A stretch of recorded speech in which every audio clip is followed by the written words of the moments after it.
In today's lesson, I'm going to show you the easiest way to improvise over a 2-5-1 chord progression and still sound pretty interesting. And sorry for the setting today, as you can see I'm not in my studio, don't have my guitar, and the audio quality is worse than usual. So stick around until the end anyway, because this is a very important short lesson for everybody. And this trick is going to involve just one pentatonic. One, nothing else. So it's very, very, very, very important for everyone that wants to sound fancy pretty quickly, even without knowing much, just the pentatonic scale. So let's jump right in and let me show it to you. The trick goes like this. Hear how it sounds. And I'm just gonna play this scale, the most basic pentatonic that everyone knows. It's like the first scale that everyone learns probably. Now, check it out.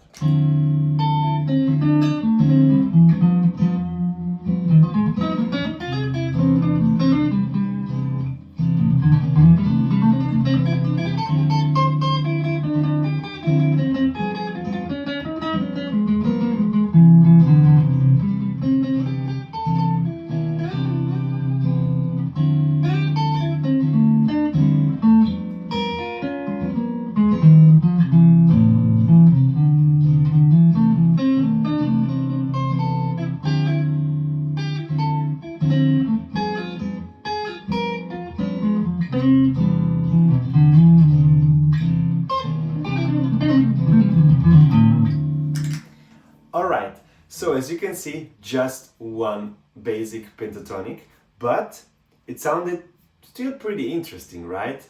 And that's why. Let me explain to you. So for the D minor, if we are in C major, that's our progression is 2 D minor 7, 5 G 7, and C major 7 is the 1. So when we play on the 2 and on the 1, so on the D minor 7, on the C major 7, we can use the A minor pentatonic.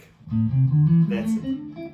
Or C major pentatonic at the same time. It's the same scale, starting from the C. So, why? Because all the notes that we are playing are actually from the C major scale. So there is nothing outside, and we still have some pretty important notes for both chords. Because if we analyze it, for the D minor 7, we have the 5th, we have the minor 7, we have the root, we have the 9th, we have the 4th. Still kind of nice. There's no 3rd, but it doesn't matter. It's not a mistake, it's just not there. And for the C, of course, it's perfect because we have the 6th, we have the root, the 9th, the 3rd, and the 5 and the 5th. So that's it. Every note sounds perfect. And for the G7, we can do something that sounds very fancy, but it's very easy to do, especially on the guitar, because we take the same pentatonic and we shift it a half step higher. We get D flat major pentatonic, or at the same time, like as before, a B flat minor pentatonic. So same exact scale, a half step higher. And why does that work for the G7? Because we are getting an altered sound.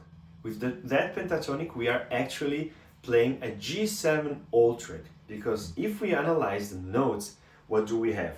We have the sharp 9, so the flat 3rd, but we have a G7, it's a dominant chord, so we call it sharp 9, it's an altered sound. We have the sharp 11, then we have the flat 13, then we have the flat 7, all very important notes that make the chord dominant and altered, and the flat 9 as well, and then we start over. So we don't have the 3rd also here, but it doesn't matter, the sound is still present in the is already present in the comping, and so we don't necessarily need to play in our solo the 3rd, and because it's already in the room, and we are presenting basically all altered tensions, the sharp 9, the flat 9, the sharp 11, the flat 13, and the dominant 7. So that sounds perfect as an altered sound. And why does it work? Because D flat is actually the tritone substitution of the G. And we build a pentatonic over the tritone substitute of G7. Now, that starts to be a little complicated, but for those of you that know what I'm talking about, that's the reason why this scale works. Now, I'm gonna talk about the tritone substitute probably in another lesson. It's not for today's lesson, but for the moment, just remember that if you take the pentatonic and you play it a half step higher than the root, than the C in this case, then you have an altered sound automatically.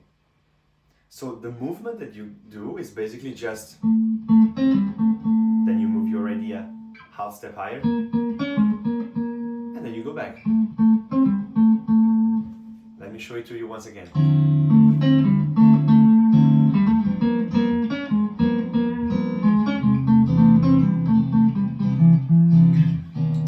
You see how perfect it works? Sounds very fancy already, very jazzy, but it's nothing more than one pentatonic scale. So I hope it was helpful. Let me know in the comments if you have questions or if you have wishes for future lessons. That's very important for me so that I can prepare lessons that are interesting for you. So let me know, don't forget about it. And of course, drop a like and don't forget also to subscribe to my YouTube channel. Thank you very much, and as usual, you find the PDF about the lesson with the link in the description. See you for the next one.